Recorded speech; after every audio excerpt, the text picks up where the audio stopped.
In this presentation, we're going to introduce Unity, the game engine that we're going to be using throughout this course. We're going to take a look at the interface. We'll talk about some of the basic conventions, and then we'll segue into our first project. And so to get started, I've downloaded, installed, and launched Unity. And so I'm looking at the project panel, and the project panel lists existing projects that I've already created. Yours will likely be empty unless you've already been experimenting with this. This panel also gives us the opportunity to not only open existing projects that we've created on this computer, but we can open other projects that might not be showing up in this list. In addition to that, we can create new projects, which is what we want to do. So I'm going to click on New Project, and I'll give Unity a minute to load to the New Project window. And I need to satisfy these two first fields here. The first one is the project name. So the new project that I'm going to create, I'm going to call it Gravity Lab. This will be our first project. And the location that we're going to save our project folder to, for the sake of the demo, we'll use desktop. So I'm going to click on the ellipse here. I'm going to choose desktop as my destination, and I'll hit open. And I'll just make sure that all this information is correct. So I have an appropriate project name. I've chosen desktop as my location. Later we'll choose a more appropriate location to save these projects.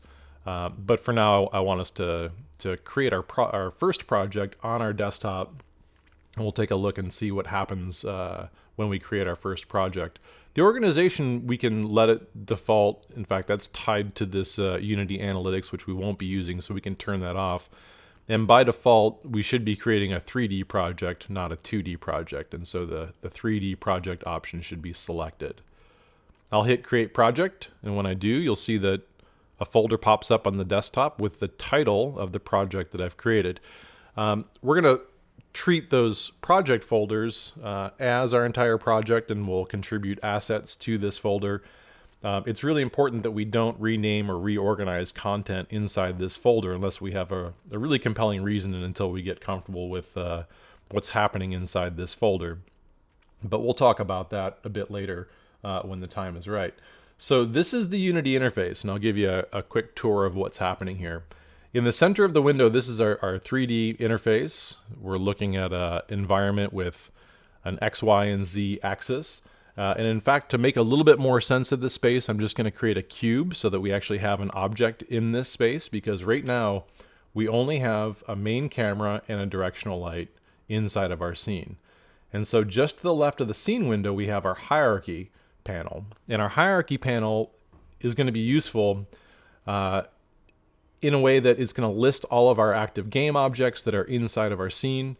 There's a number of other things that we can do inside of our hierarchy, but it's basically giving us a list of the game objects that are active inside of our scene. So again, for the sake of the demo, I'm going to go up to Game Objects, choose 3D Object, and choose Cube, just so that we have something inside of our scene that we can relate to, other than the default light and the default camera. So now that I've created a cube, you can see that inside my hierarchy, I have a main camera, a directional light, and a cube.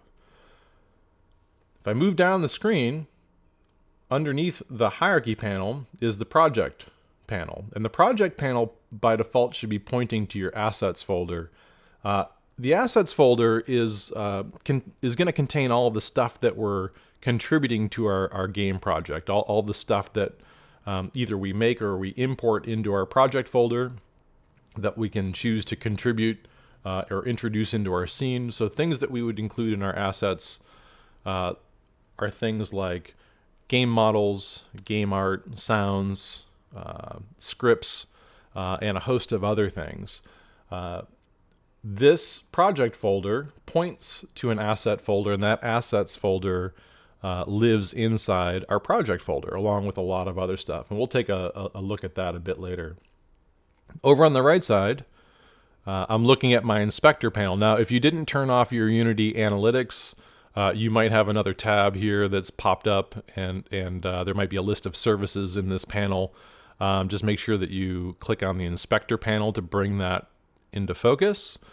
And the inspector panel is going to list all of the components for any game object that we have selected inside of our scene. So currently, I have my cube selected, and over here in my inspector, It tells me that my cube is listed here, and then it's giving me the transform information, or the position, rotation, and scale information for this object, and a couple of other components that will be useful. This is contextually sensitive, so depending on what I click on in the hierarchy panel or inside my assets folder, I'm going to get a different list of content here that's relative to the object we have selected. So right now I have my main camera selected.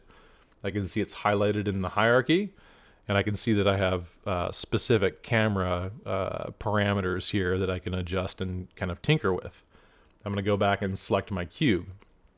Now the inspector panel is going to be a really valuable place because we're going to be able to modify our objects in a number of ways, and we want to be able to keep track of the information. For those of you that have been taken a 3D design class or have experience with Cinema 4D or Maya or something similar to it, we can think in terms of this hierarchy panel being similar to an object manager where we're selecting different objects, and then the inspector is exposing the properties of that object. Now, with my cube selected, I'm going to make sure that I have the move tool selected. So there's a series of tools up here. There's the hand tool and the move tool, rotate and zoom. I'm going to make sure that by default, unless I have a compelling reason, I always want the move tool selected. That'll make sure that a couple of things happen. When I select an object, it will allow me to preview the axes within that scene. If I don't have the move tool selected, I still have my object highlighted, but it's lacking the axes for the object. And it's just a good habit to get into to have the move tool selected. Now, when we're operating in a 3D space, as we are inside Unity, we have an up axis, which is our Y axis. We have a left and right axis, which is our X axis, and then we have our foreground background axis, which is our Z. And we have a little widget up here in the top right hand corner, and this will move along with our perspective view inside of our scene to give us an idea of what the orientation of our world space is. Okay, so we can navigate this 3D space. I have a 2-button mouse with a mouse wheel, and I can use the mouse wheel to zoom in and zoom out. Okay, so I'm getting closer to my cube, my camera is getting closer to the cube, or I'm pulling away from the cube. So that would be zooming in and zooming out. I can orbit my view by holding down the Option key on a Mac and left-clicking and dragging. And on a PC, it would be the Alt key. Okay, and so this would allow me to orbit, very similar to orbiting in any other standard 3D package. And then I have the ability also to pan. And if I hold down the Command and Option keys on the Mac, and this would be Control Alt on a PC, I believe. This will allow us to pan. Okay, so I'm left clicking and dragging. I'll zoom in, zoom out, and Option click and drag to orbit. And you can see that as I'm orbiting, I'm changing the perspective that I'm looking at relative to this widget. So just kind of a reminder of where I am in my 3D space. Okay, so I have my cube selected, and I'm kind of navigating around this cube. Now, once I start to move this object, just like any other 3D environment, we only want to move objects according to one axis at a time. So with the move tool selected and an object selected, I can roll my mouse over one of the axes. In this case, I'm rolling it over the Y axis, and I'll click and drag. I can move it up and down. Now, no matter how sloppy my mouse is, it's only moving up and down. And I can confirm that by looking at the position, the transform position, and I have the coordinate system of X, Y, and Z. And I can see here that my Y is currently at 0.5. And so as I'm moving this up and down, I can see that Y value changing. Okay, if I roll my mouse over the X, I can drag that, and I can watch the X position change. And same thing with the Z. So I have a couple of different options to kind of move this around. If I want to set this back to the 0 space, or the center of this 3D scene, I could just highlight the values of the transform, type in 0, I'll use the tab key to change to the next field, type in 0, and I can see that my object is back to the center, which is where I created this object. Okay, so I can use the position coordinates to numerically change the position. I can move that up 1 unit.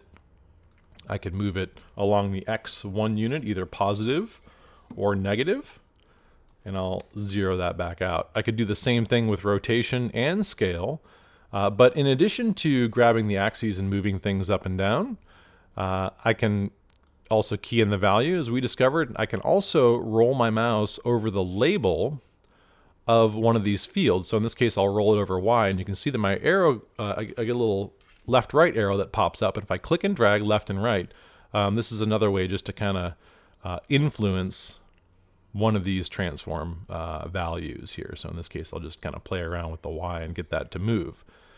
And when I'm done experimenting with it, I'll just type in 0 and get that back to its default position. So let's experiment with creating just a really simple object like a cube and move it around, and then get used to holding down the Option or Alt key and orbit inside this space. Use the mouse wheel to zoom in and out, and then you can hold down the Command Option keys to pan as well if you're on a Mac. Now, I'm going to introduce a second object just to kind of get a better sense of this space. And so I'll go back to Game Object. I'll choose 3D Object, and I'll create a sphere. And I'm going to move this sphere straight up along the Y-axis. Now, this object was created because I've moved my camera around. It's not using the 0 position of the world. In fact, if I pan over here and I create a new game object like a cube, you can see that it's creating this object at the center of wherever my camera is pointing. Okay, so I'm no longer at the 0 space, 0, 0, 0 inside or the origin of my 3D space, and so we want to be mindful of that. And so we'll talk about strategies to line these objects up. But whenever you position your camera, if you pan or kind of change the position of your default view and create a game object, that game object is going to appear in the center of the view. So I'll create a second object, and you can see that those appear in the exact same coordinates. And I'll just lift that sphere up, and now I have that sphere placed perfectly over top of that cube because I've only moved it according to the Y-axis. Okay, but if I wanted to line up two objects like this cube, I know its position is 0, 0, 0, and if I want to line this sphere up, I'll just select the sphere, and I can 0 out the X value. I can leave the Y default, and I'll 0 out the Z value, and now I'm certain that these occupy the same coordinates for X and Z, and it's only Y that's different, so I know that they're kind of in the same position.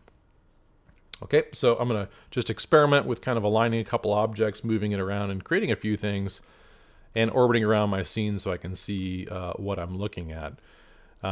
If you get a little disoriented, you can always delete the game objects that you've created and create new objects. And our instinct might tell us to select an object and hit the delete key, but that's not going to delete a game object, and we'll talk about reasons why that might be a little bit later.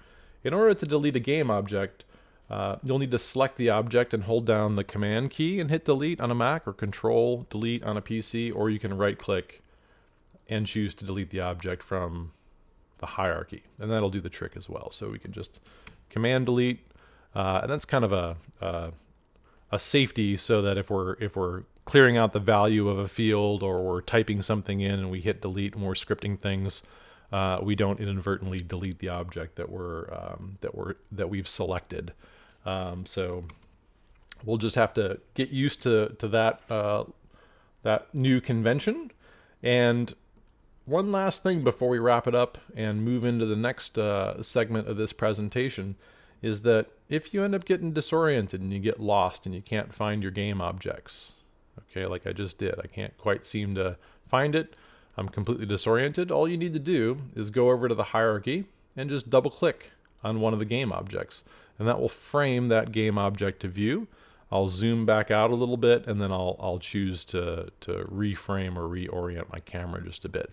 So play around with creating some objects, moving around, moving them in space, delete them as needed, and just kind of play with the different methods of moving the object around with their transform component, with the move tool, and then just get used to navigating inside this 3D space. Now, in the next presentation, we'll kind of lay the groundwork for our first game, and we'll take a look at some other assets that we can start to leverage. We'll build some basic materials and take a look at some of the other components that are provided in the Unity game engine, but we'll do that in the next presentation.